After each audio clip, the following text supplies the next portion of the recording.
Kaisipan pa rin sa marami kung bakit nga ba marami pa rin ang nahuhuling dumadaan sa exclusive bus lane. Mahirap ba talagang sundin ang isang napakasimpleng batas? Pero papaano kung mambabatas mismo ang lumabag? Yan ang tanong kung mapatunayang senador nga ba ang sakay ng isang SUV na viral ngayon dahil sa pagtakas sa bus lane.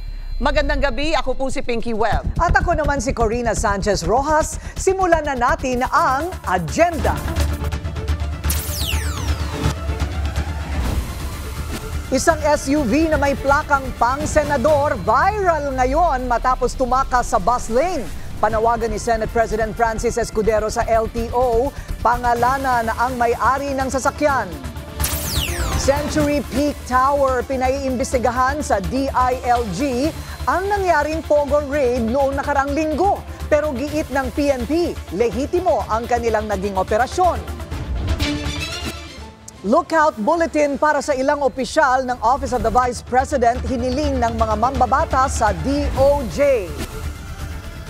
Panibagong bagyo pumasok sa bansa ngayong National Day of Mourning para sa mga biktima pa man din ni Christine. Royal couple ng Spain, binato ng putik ng mga residente ng Valencia. Naggalit sa umano'y mabagal na pagtugon ng gobyerno sa matinding pagbaha sa rehiyon. At abangan na ang surprise appearance ni US Vice President Kamala Harris sa Saturday Night Live.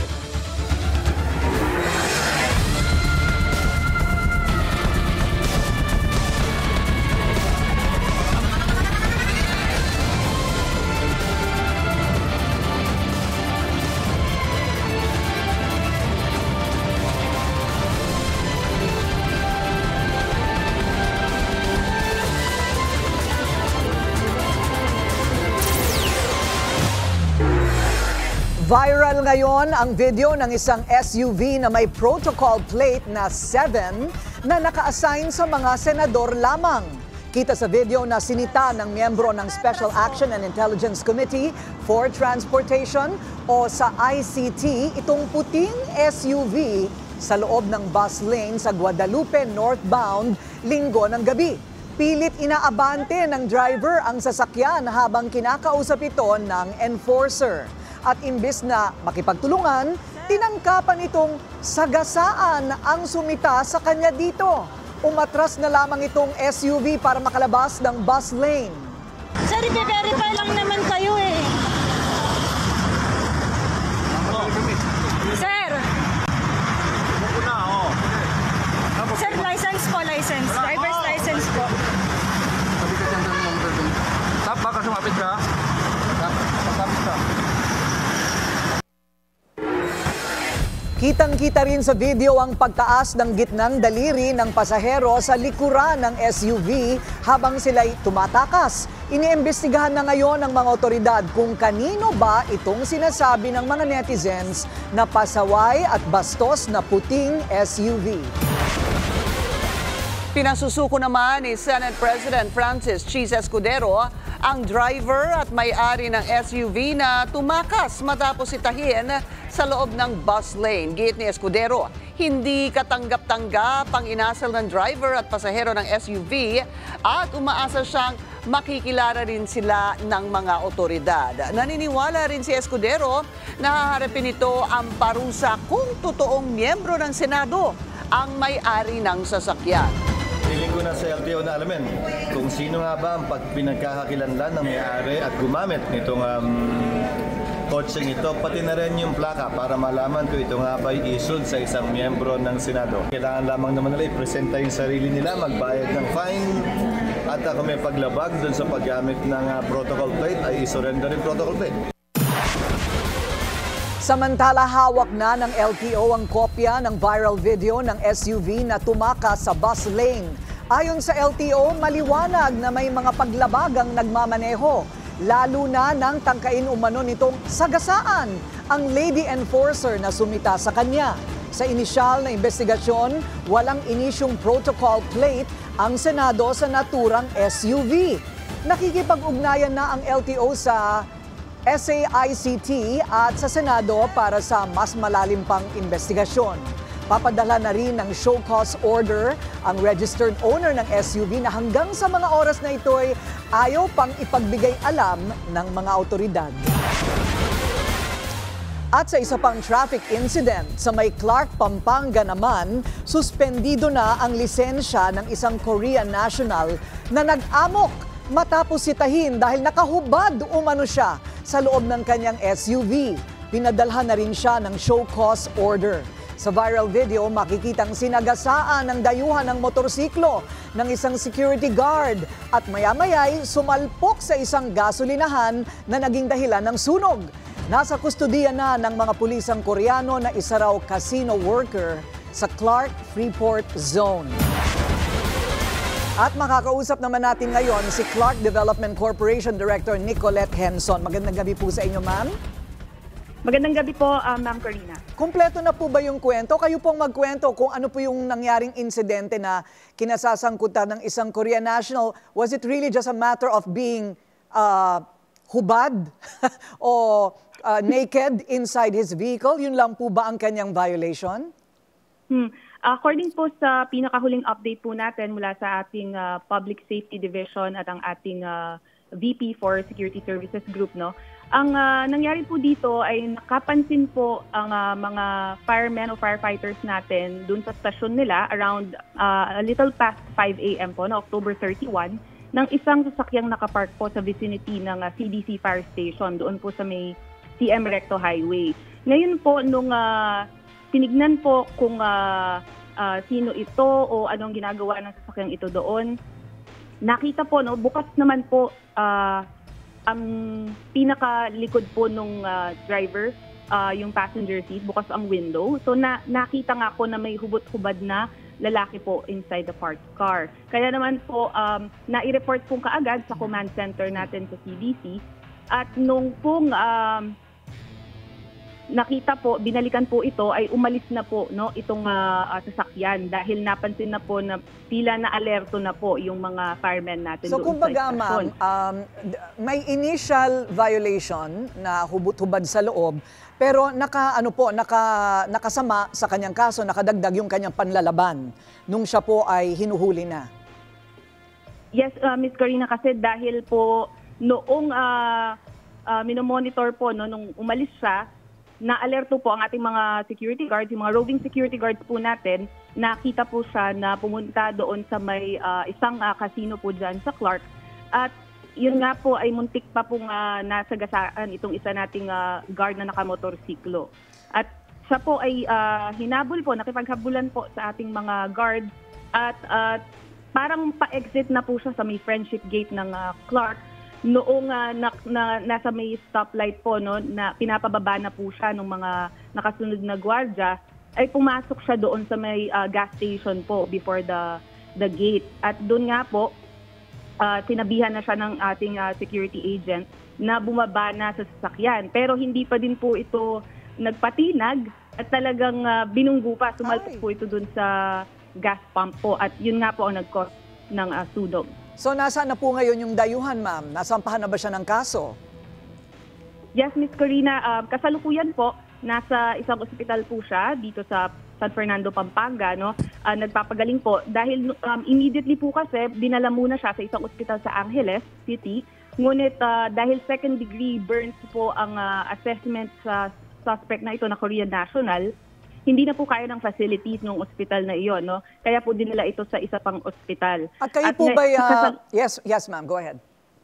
Opo, kasalukuyan po siyang nagpapagaling doon po sa ospital sa Pampanga dahil sa kanyang second degree burn. Magsasampa po ba kayo ng sariling kaso? Ito pong Clark Development Corporation? Ma'am, meron na pong mga naisampang kaso po. May grave scandal, malicious mischief, resistance and disobedience, reckless imprudence resulting in damage to property. Din po naman yung isinampa naman po nitong may-ari ng gas station, no, na may estimang 50 million pesos ang damages. Wow, okay. Maraming salamat po sa impormasyon. Clark Development Corporation Director Nicolette Henson. Humihingi ng tulong sa DILG ang Century Peak Tower dyan po sa Maynila para imbestigahan ang nangyaring Pogo Raid noong nakaraang linggo. Ayon sa pamunuan ng gusali, kaduda-duda ang naging police operation dahil ibang kumpanya ang target ng raid. Quantum ang sinalakay ng mga pulis pero ang nakalagay daw sa search warrant ay Vertex, isang BPO company na umalis na noong nakaraang taon. Bukod dito, 23rd floor lang daw dapat ang hahalaghugin. Pero ngayon, pati umano 32nd floor ay bantay sarado na ng kapulisan. Hindi raw kaagad nagpakilala ang mga pulis at dinisable rin nila ang mga CCTV sa mga naturang palapag, base na rin sa exclusive videos na nakuha ng BNC. Ayon sa Century Peak Tower, nagdulot din ng matinding takot ang raid sa kanilang mga tenants. Naninindigan naman ang PNP sa pagiging lehitimo ng kanilang isinagawang police raid sa Century Peak Tower. Pinuri pa nga ni PNP Chief General Romel Marbil ang operasyon dahil nabuwag daw nito ang ikanyay mother of all scam hubs. Katuwang din umano ng pulisya ang National Bureau of Investigation sa naturang operasyon. Nangako rin siya na patuloy pa nilang lalansagin ang iba pang pogo sa bansa bago magtapos ang taon. Dumepensa rin ang spokesperson ng PNP laban sa mga akusasyong questionable daw ang kanilang naging operation.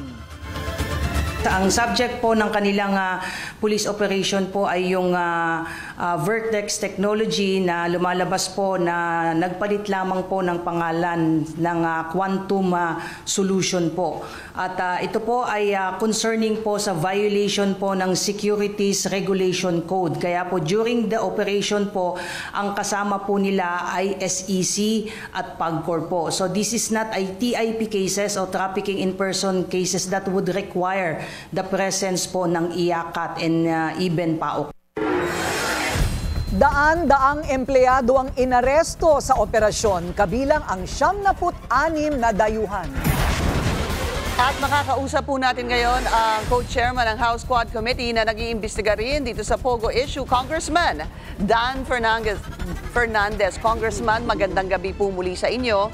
Yeah, good evening sa iyo at sa lahat ng mga nakikinig. Lagana pa rin ang mga Pogo, sabi nila, mukhang sinusubukan talaga nila ang mga otoridad. Ano ho ba ang nakikita niyong solusyon dito, Congressman? Well, yan ang nakakalungkot, pero meron kasi tayong existing law, no? And the President already pronounced, di ba, na by December talagang dapat wala na yan. Kaya ini-expedite din po namin yung amin pong bill para talaga totally mawala na yung batas na yan na creating yung POGO. But unfortunately, ito ang ginagawa ng mga, alam mo na, mga bad elements na kung saan ay talagang sinasamantala nila, no? Yung pagkakataon. At itong nahuli sa Cebu ay malaking bagay, no? At unfortunately, merong mga scrupulous na mga PNP din na hindi sila tumitigil, no? Kaya nakakalungkot nung mga nakaraang araw may na-discover kami and we will investigate this, Pinky. Okay, ano po yung na-discover niyo, sir? Well, 3 days ago, nalaman namin na merong operation ang I think NCRPO or dito sa Manila, dito sa isang lugar sa Manila. Sa Ermita? Yun po yung Ermita? Oo, yes. Oo, yung CCTV ginalaw ng mga PNP. Para sa ganun, hindi makita yung actual na pang-raid doon sa Pogo. Opo. At pag nakita mo yung paglipat niya nung anggulo ng CCTV, nakaka-disturb, no? At I think kainitan ng isyung to tapos gagawa sila ng ganyan.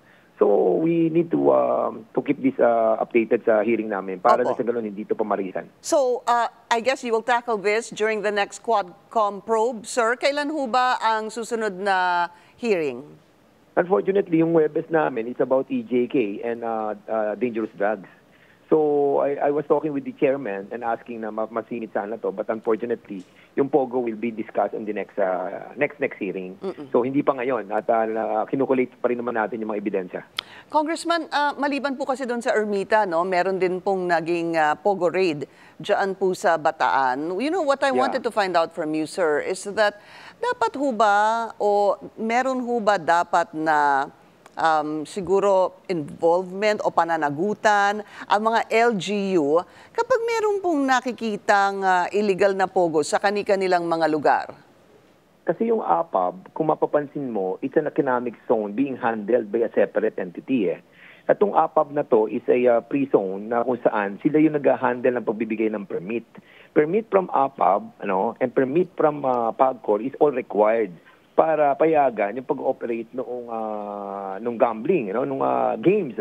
At dito sa ginawa doon sa APAB, sa Bataan, ang nag-issue lamang ng permit dyan ay itong APAB nga, itong economic zone, being handled by, I think, hindi ko patanda yung chairman natin dyan. Pero iimbitahin din natin siya para nasa ganun, makita natin ano yung mga naging failure. Kasi BPO siya Then suddenly makikita mo meron siyang gaming That's exactly, gaming, sir. That's exactly the point I wanted to raise next. Because papaano ho ba maipapaliwanag o kaya madidiskubre kung talagang yung BPO ay nananatiling BPO at wala pong extra na ginagawang illegal gambling? Na mga scam. Opo. Meron din daw siyang Bitcoin, meron din siyang money laundering, at yung nakita nilang parang Winbox na ginagamit na according sa Malaysian Authority, ban na to sa mga gaming gaming stations. And we want to make this operator ng BPO responsible and to invite also the DTI because under nila tong BPO Nag-warning na kami niyan sa hearing namin. Sabi namin, sigurado ang tatakbuhan natin sa susunod ay mga BPO. Kasi sila yung pwedeng diyan sila magdi-disguise. Opo, sir. Yes. Kaya nga, I think this will be a good chance for the DTI to do their job. Kasi under nila yan under jurisdiction nila yan And, sir, I hope sir, that, sorry to be clear, yes. do you mean DTI, Trade and Industry, sir? Yes, the Department of Trade and Industry. Kasi yung mga ganitong mga industry is under the DTI. So, basically, siguro dapat makita at malaman kung sino ang mga BPO sa ating bansa kasi yung mga legitimate, madadamay. So, that's right. Kailangan pati yung mga equipment na ginagamit doon sa BPO must be checked religiously by the DTI para hindi tayo napapasukan ng mga ganitong scam. So is it very clear to you that any of the LGU, sabihin po natin yung mayor o governor dyan po sa Bataan, para po sa inyo, ay hindi dapat maging complicit o isipin na, or is a suspect here because free zone ho nga itong... Yes. Okay. Free zone siya Kaya tinatawag yan kasi nga actually minus pa nga yung mga taxes na binabayad dyan kasi nga economic zone sila Kapag economic zone, meron na talaga administrador na nagmamanage yan and even the permits that are being given are under the administrator. But then, sir... Not the LGU. Then, napakadali po para, hindi ko po alam yung proseso, but sabihin po natin, tanggalin na po natin yung sinabi ko napakadali. Mabigyan po sila ng permit. Ano po? Sino ang may jurisdiction dito, sir? Para malaman kung kanila, if they are true to their license. Yes. Yung administrator ng economic zone ng APAB and at the same time, yung DTI na nag-i-issue din ng permit para sa BPO. These are different entity that handles yung mga permits that are being given to them.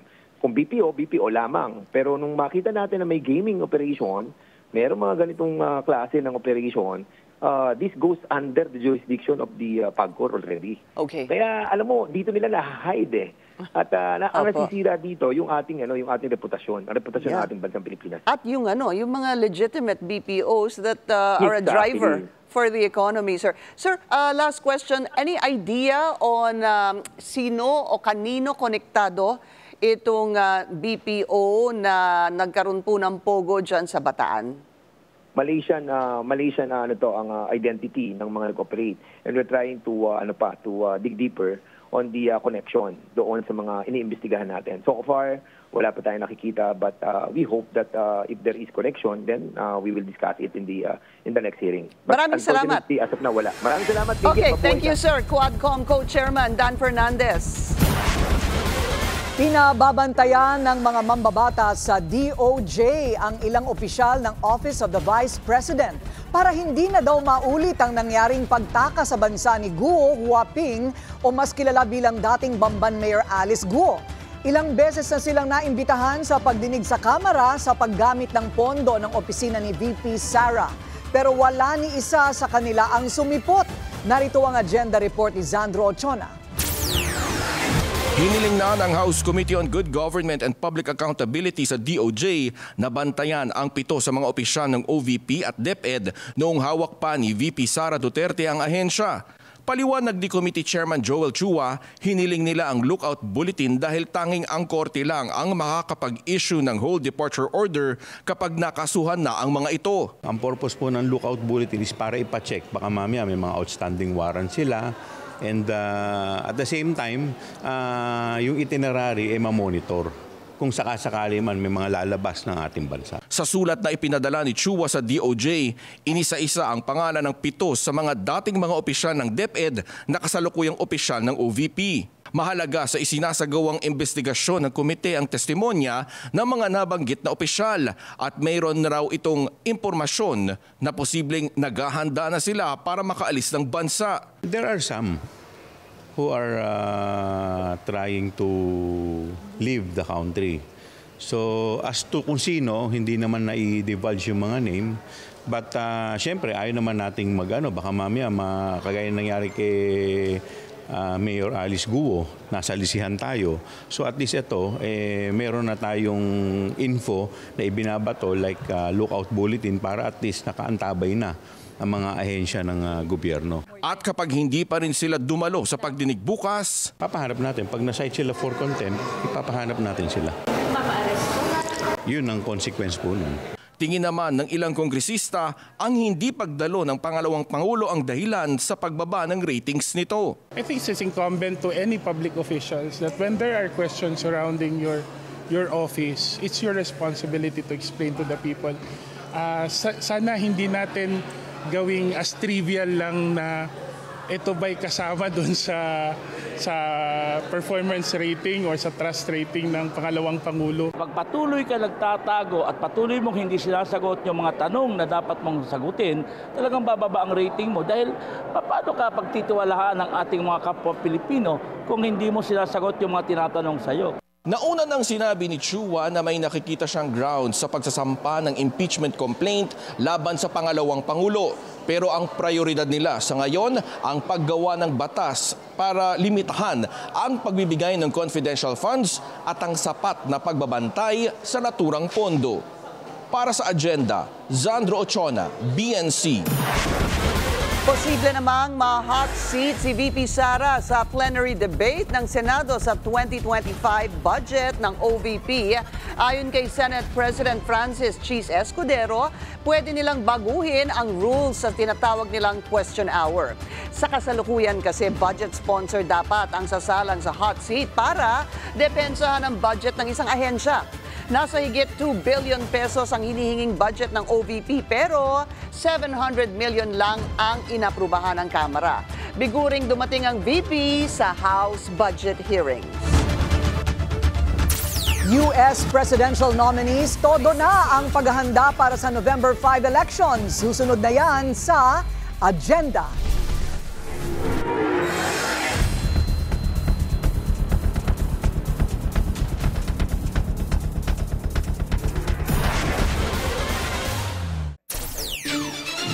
Traffic check muna tayo ngayong Monday rush hour sa EDSA Guadalupe Bridge northbound. Light to moderate ang daloy ng mga sasakyan.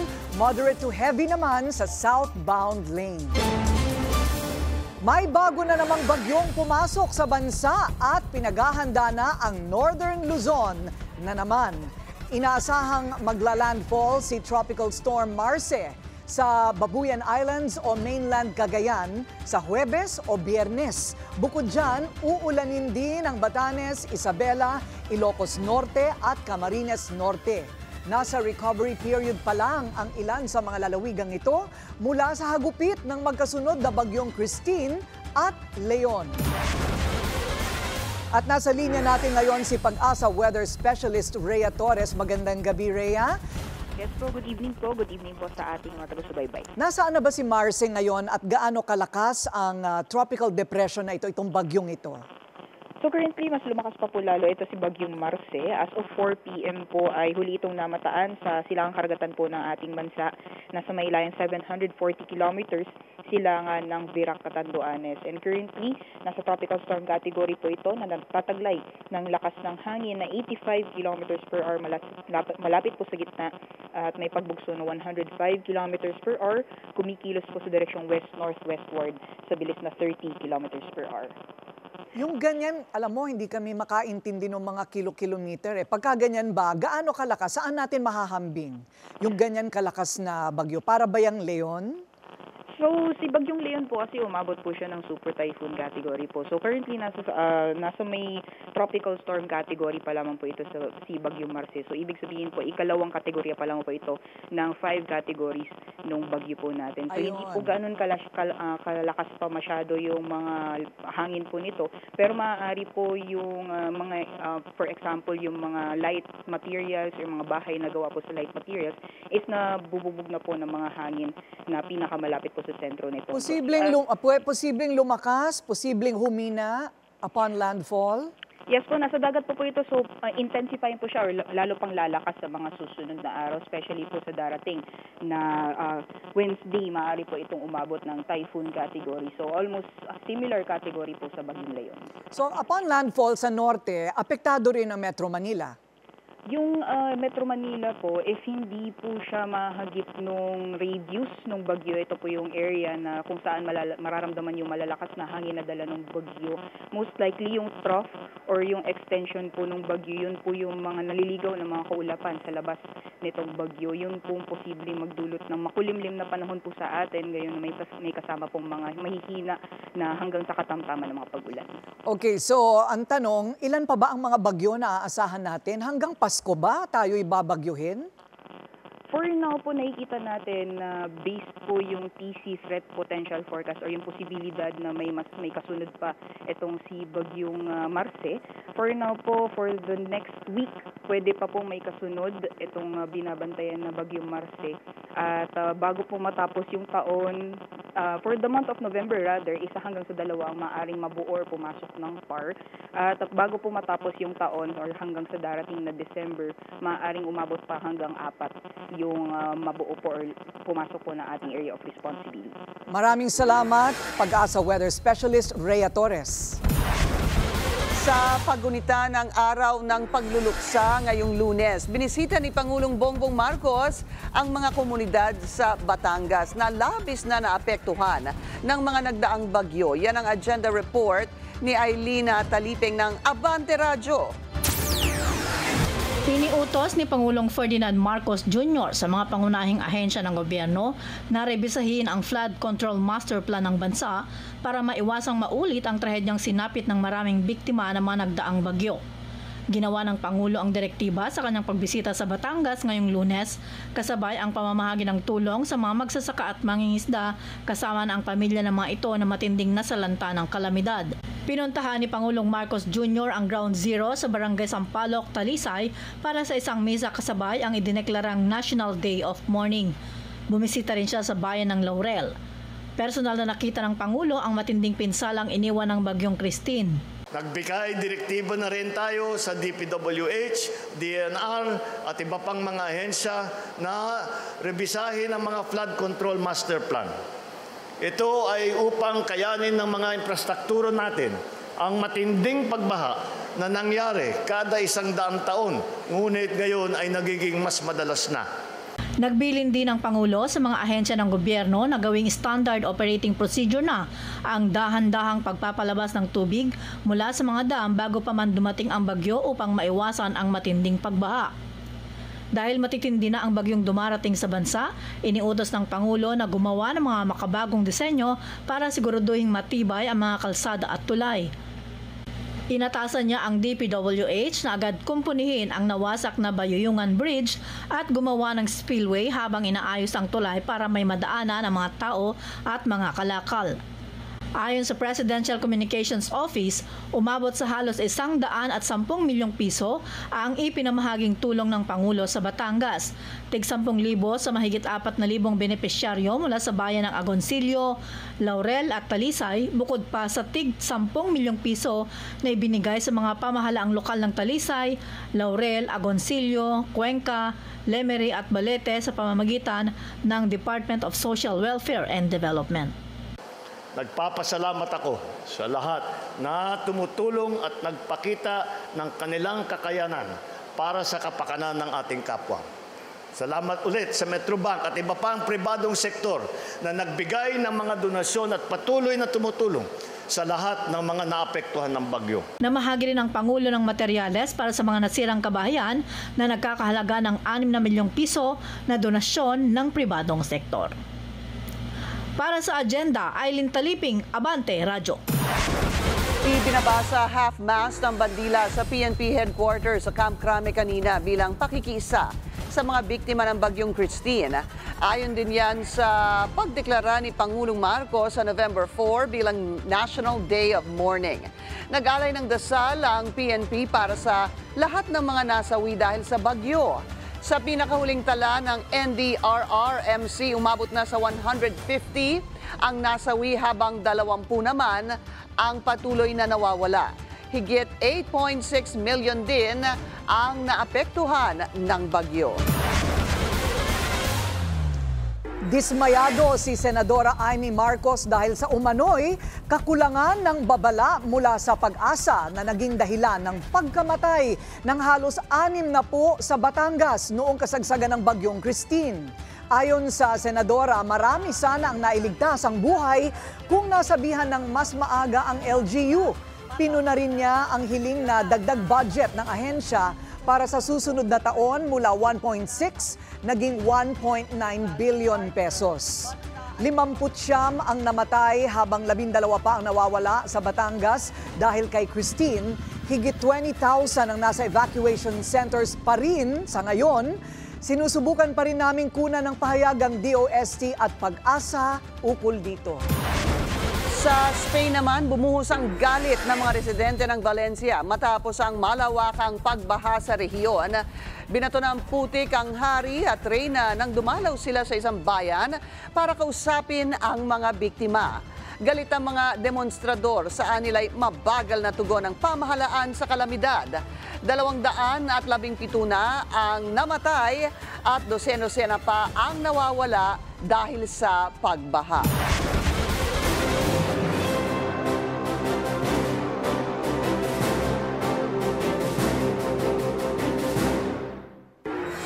Mas umiinit pa ang race to the White House. Dikit na dikit pa rin ang laban nila Vice President Kamala Harris at dating Pangulong Donald Trump. 2 araw na lang bago ang halalan.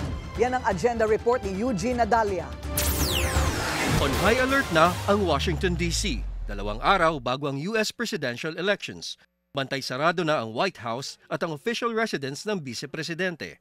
Neck and neck pa rin sa opinion poll si Democratic Vice President Kamala Harris at ang kanyang Republican rival na si dating Pangulong Donald Trump.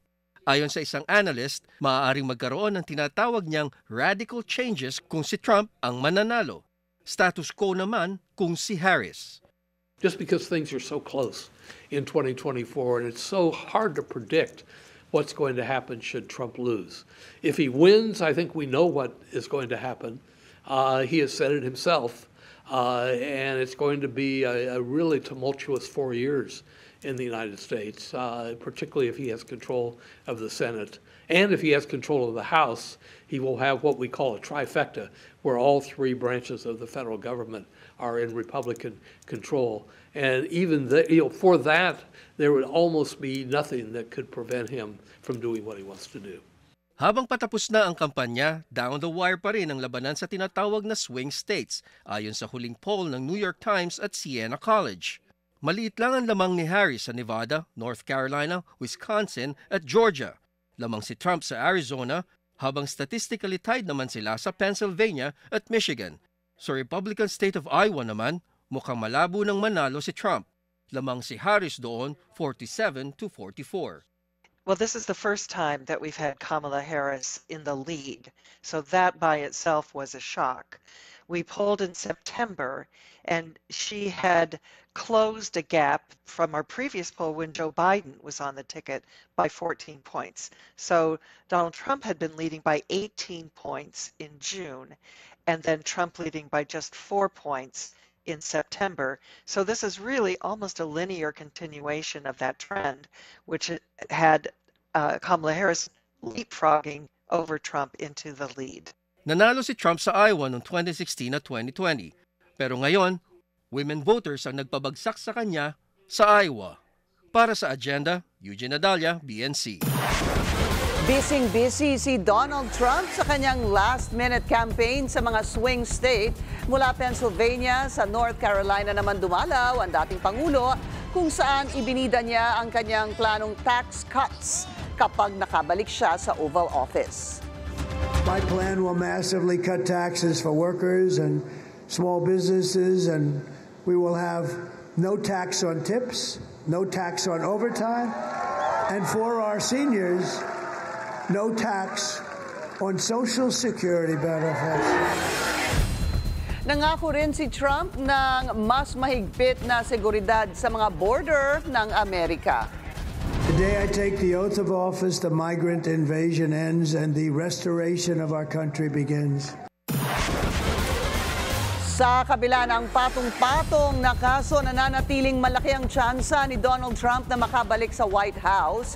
Paano nga ba naging isang political powerhouse ang kontrobersyal na bilyonaryo? Narito ang agenda report ng ating Foreign Affairs Editor, Jamela Alindogan. Para sa karamihan, si Donald Trump ay simbolo ng American Dream. Pero para sa iba, isa siyang larawan ng pribilehiyo at pang-aabuso sa kapangyarihan. Anak ng isang New York real estate tycoon na si Fred Trump, pinanganak si Donald Trump sa yaman. Ang kanyang personal na buhay ay palaging nasa mata ng publiko. 3 kasal, mga chismis sa tabloid at sunod-sunod na akusasyon ng sexual misconduct. Ang ilan sa mga kasong ito ay nauwi sa milyon-milyong dolyar na danyos dahil sa defamation. Ang kanyang tanyag na show na The Apprentice at ang catchphrase niyang "You're fired" ay naging dahilan para makilala siya sa bawat sulok ng Amerika. Pero hindi perpekto ang kanyang imahe pagdating sa negosyo dahil sa kanyang mga bankruptcy and tax filings. Noong 2015, sumabak si Trump sa presidential race. Bitbit niya ang mensaheng ibalik ang American Dream at tiyakin ang seguridad ng US borders. Sa ilalim ng slogan na Make America Great Again, tinahak niya ang landas sa Republican primary at tinalo niya si Hillary Clinton. Ang kanyang pamumuno ay naging magulo at masalimuot. Mayroong malalaking tax cuts, mahigpit na polisiya pagdating sa imigrasyon, trade war laban sa China at pag-atras ng Amerika mula sa mga global agreements nito. Pagkatapos ng kanyang termino, nagkaroon ng mas malaking kaguluhan. Matapos matalo ng 2020 sa re-eleksyon, idineklara ni Trump na may dayaan sa eleksyon.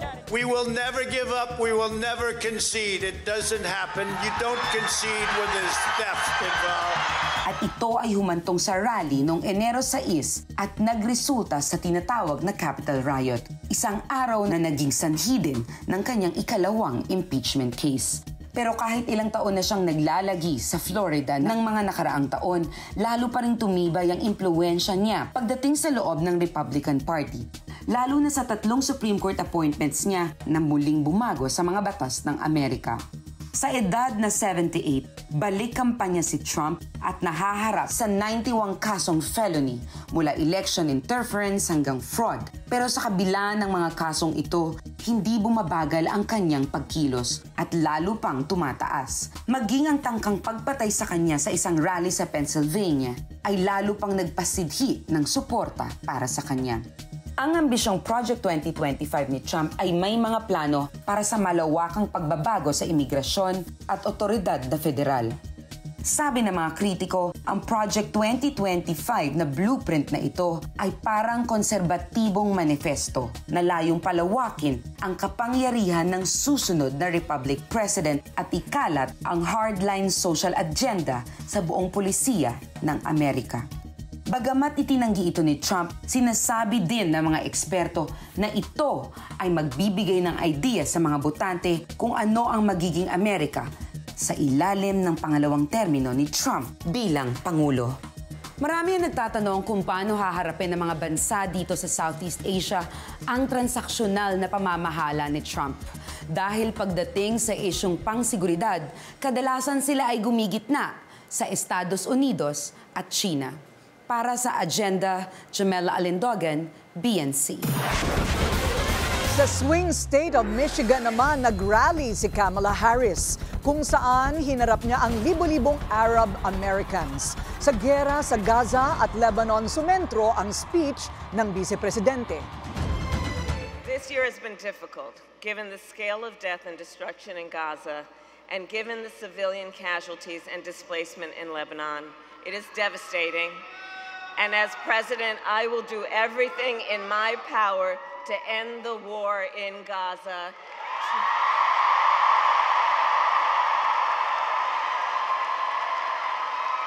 To bring home the hostages, end the suffering in Gaza, ensure Israel is secure, and ensure the Palestinian people can realize their right to dignity, freedom, security, and self-determination.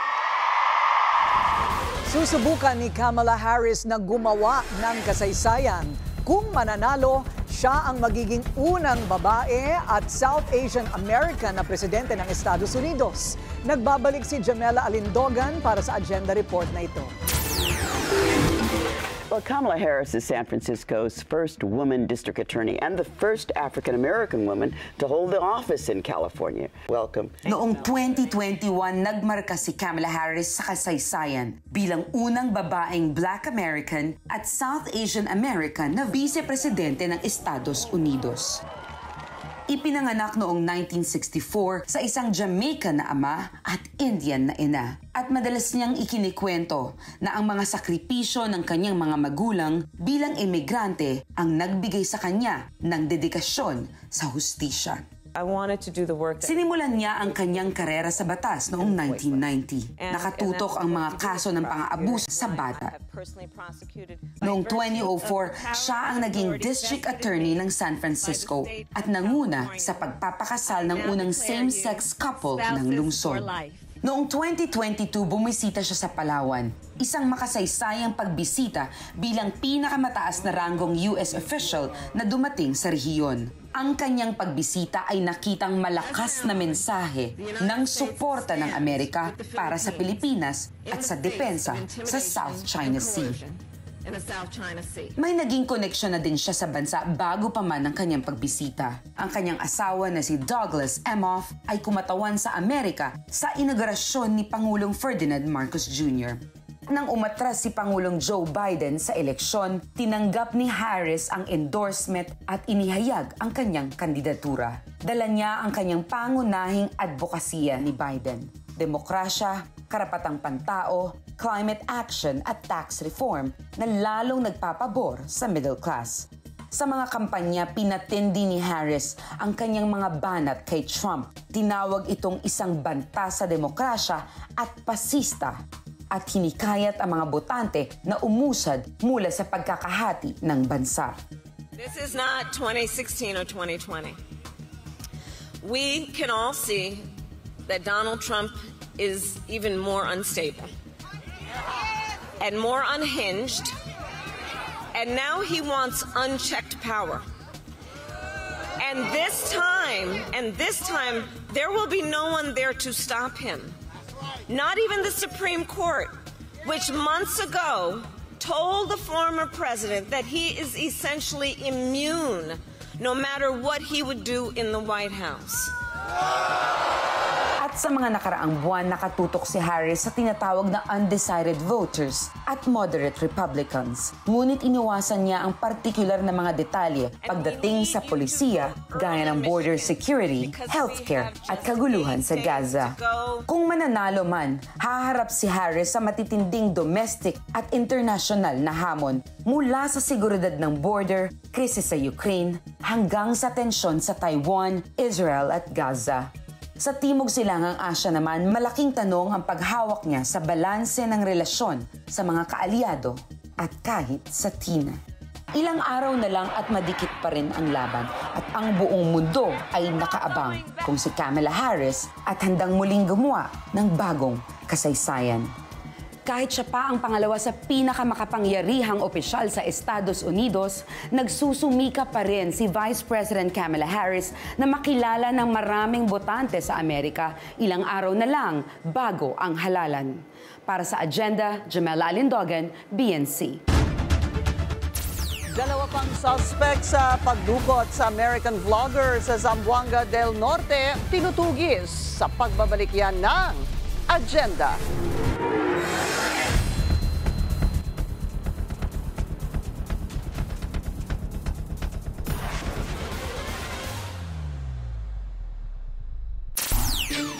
At traffic check ulit tayo sa Commonwealth. Tandang Sora naman sa mga pauwi ng Fairview. Matatagalan kayo dahil mabigat na ang daloy ng traffic.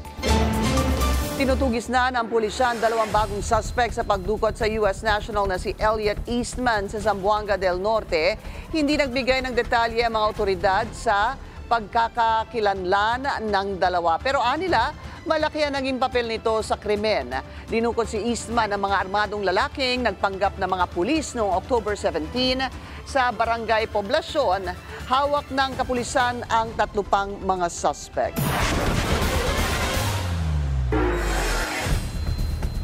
Ito pa follow-up naman sa Pogo Raid sa Bataan na pag-alaman ng mga otoridad na isa sa mga dayuhang na aresto noong Biyernes ay wanted pala sa Indonesia. Ang detalye sa Agenda Report ni Francis Folve. Tuloy ang immigration inquest proceedings sa higit 40 banyaga na mga empleyado ng Central One Incorporated. Ilan sa mga ito ay Bangladeshi, Indonesian, Chinese, Malaysian, Vietnamese, Pakistani, Thai at Brazilian. Aalamin kung legal ang kanilang mga papeles para magtrabaho at manatili sa bansa. Nauna nang sinabi ng Chief Executive Officer ng Central One na call center o BPO at hindi Pogo. Isa naman ang Indonesian na si Salman Handoyo sa mga foreigners na isinama ng PAOK mula sa anti-illegal gambling operation sa Bagak, Bataan nitong Biyernes. Napag-alaman na wanted sa Indonesia si Handoyo dahil sa malawakang online gambling at money laundering na tumangay ng aabot 3.3 billion pesos. The suspect is suspected of committing of crime of distribute and transmitting of making accessible electronic information and also crime of gambling. Okay, and also what is this? The money laundering. May 1.5 taon na siyang nag-ooperate ng online gambling site mula sa Pilipinas at nambibiktima ng mga Indonesian. Mahigpit kasing ipinagbabawal ang anumang uri ng sugal at pag-advertise ng online betting sa kanilang bansa. From our cybercrime also came here for request assist from the Philippine government with the secretary.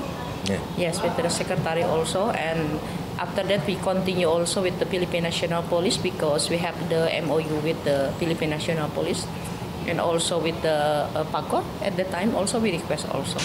Tumanggi naman si Salman Handoyo na magpa-interview.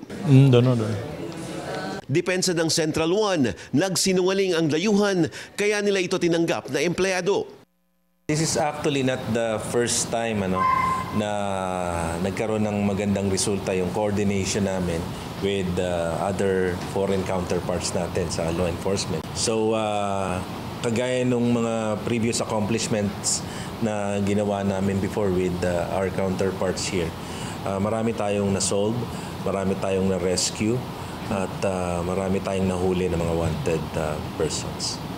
Dagdag ni Jose Cruz, isa siya sa middle management level sa mga gumagawa ng money laundering sa Indonesia. Ang kaibahan lang sa mga pogo na umuusbo ngayon, hindi na lang mga Chinese ang nasasangkot dito. Nakipag-ugnayan na ang Indonesian Police at Interpol sa PAOK at Bureau of Immigration para maiproseso ang pag-deport sa Indonesian fugitive. Para sa agenda, Francis Polbe, BNC.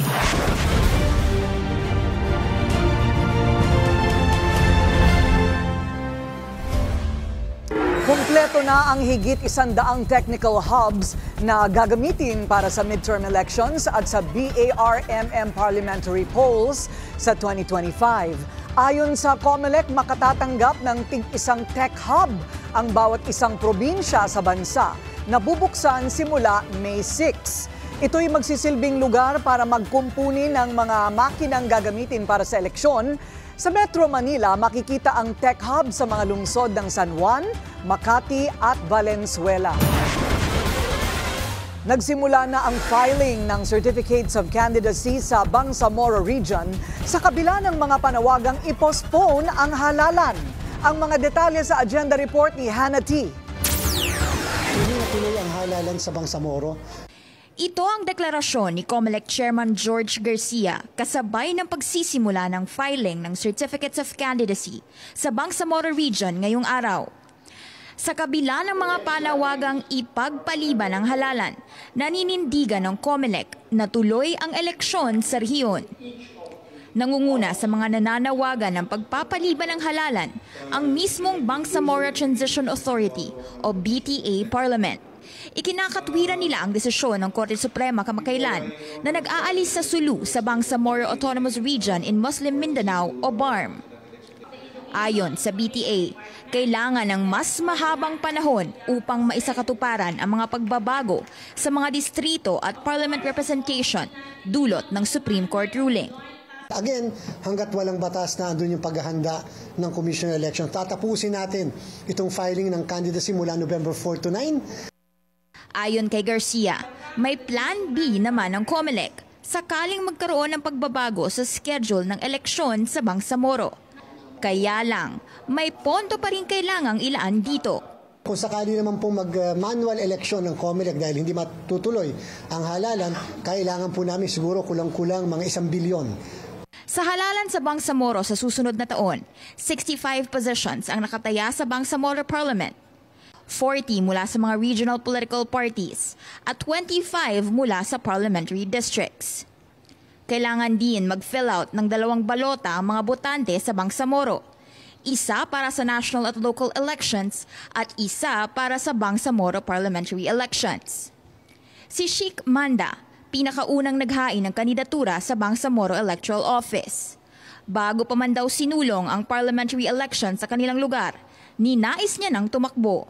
Yung ating katayuan, prinsipyo, at saka yung para tayo ay makatulong sa parliament. Ganon din ang pananaw ni Attorney Najib Taib ng Moro Ako Party at sumasang-ayon siyang ituloy ang halalan sa Bangsamoro sa susunod na taon. Para sa kanya kasi, pagkakataon na ito ng Bangsamoro para itatag ang sarili nitong pagkakakilanlan. Sa huling tala ng COMELEC, lagpas 2 milyon ang nakarehistro para bumoto sa Bangsamoro. Bahagi ito ng higit 68 million registered voters sa buong bansa. Walang itinuring na areas of concern sa pagsasagawa ng filing of COC sa Bangsamoro. Naniniwala kasi ang COMELEC na magiging payapa at maayos ang proseso. Sa nalalapit na Bangsamoro parliamentary elections, hamon ng COMELEC sa mga kandidato, kontrolin mismo ang kanilang mga taga-suporta para masigurong maayos ang takbo ng COC filing at eleksyon. Para sa agenda, Hannah T, BNC.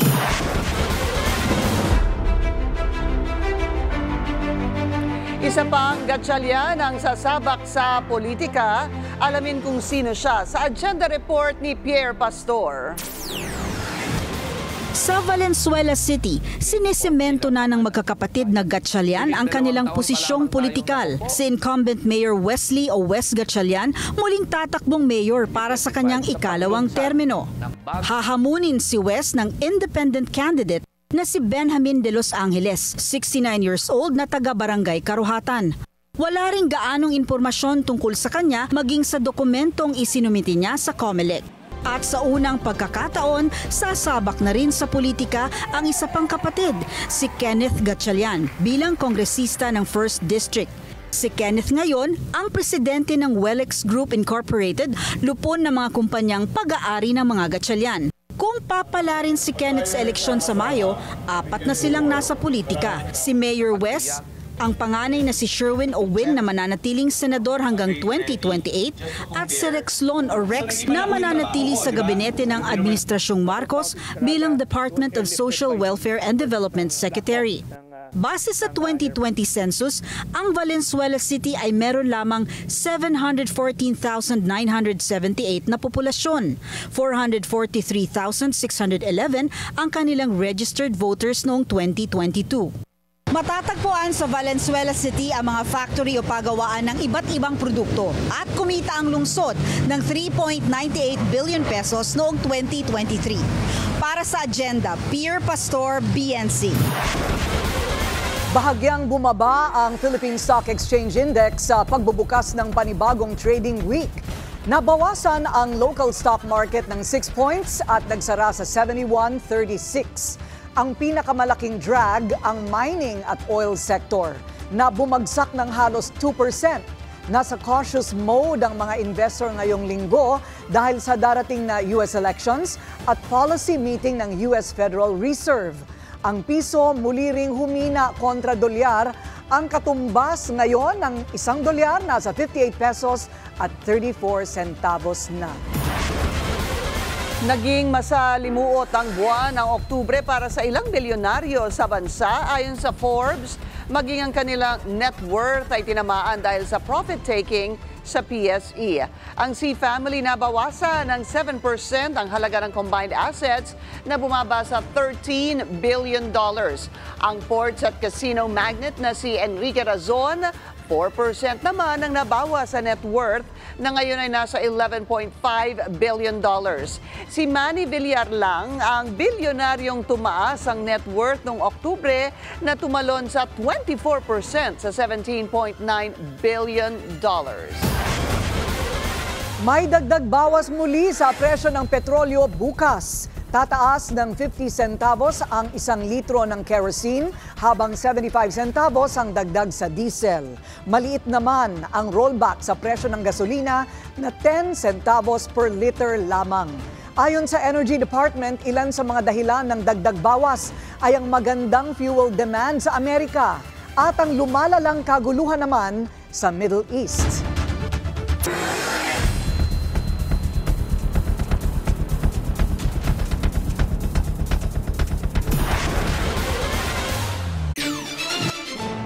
Traffic check ulit sa EDSA Ortigas flyover naman, light to moderate ang southbound lane, moderate to heavy naman sa northbound lane. At ito po, kakapasok lang na balita, kinumpirma ng LTO kay Senate President Francis Cheese Escudero na, ito Corina, peke yung 7 protocol plate ng viral SUV na tumakas matapos sitahin sa loob ng bus lane kagabi sa EDSA Guadalupe northbound. Pero ayon kay Escudero, hindi tapos ang issue dahil kailangan pa rin nilang malaman kung sino ang may-ari ng naturang sasakyan. Siyempre naman. So malamang hindi senador. Oo. Kasi peke. Fake Ayun. yung plaka. Okay. Pero sino ka? Nakakahinga na ng malalim ang mga senador natin ngayon. Okay. Sino ka? Malalaman rin namin yan. At yung story nga natin kanina, hintayin pa rin natin kung sino yung nagpunta dyan sa loob bus ng lane. bastos na SUV. Ayun. Galit, Malalaman din namin kung sino ka. At yan ang ating agenda ngayong gabi. Ako po si Pinky Webb. At ako naman si Corina Sanchez Rojas. Sa bawat issue, may anggulo. At ang balita, may agenda.